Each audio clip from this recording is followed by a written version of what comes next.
Makina erramintaren 2 urtetik behingo azoka, aukera zinobea da berrikuntza teknologikoak erakutsi nahi dituzten enpresentzat. Han, Soraluzek, makina erramintaren berrikuntzaren saria irabazi zien duela gutxi. H200 modeloko buru automatiko indexatuari esker. Haiekin hitz egin dugu. Ibon Roman naz Soraluzen diseinu industrialeko arduraduna.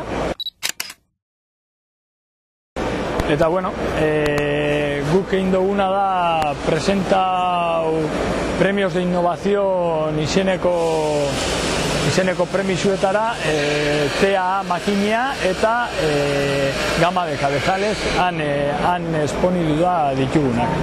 Bueno, hau da makina bat de bancada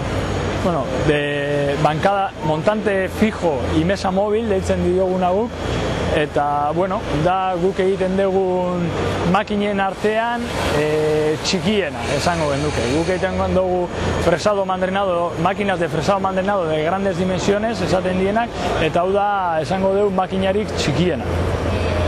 Orduan, bueno, makina hau diseinu estetiko barrixa deuko, karenatu barria, jungara karenatu modular bat bilatzera, eta, bueno, Italian landutako diseinu bat da, Italian landutako diseinua eta fabrikazioa, eta, bueno, hemen ikusten duzue buru automatiko batekin, H200 batekin. Makina hau, esan dugu moduan, fresadora bada, orduan, zer egiten duen makina honek? Makina honek egiten dau, arranque de material esaten dana, ezta?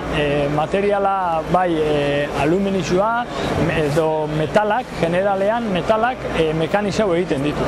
3 ejetako makina dia, guk 3 eje mugitzen ditugu, zengo zienak X-a, maixa mugitzen da, eta gero daukagu burua sostengatzen dauen rama mugitzen da, bai vertikalian eta baita transversalian ere.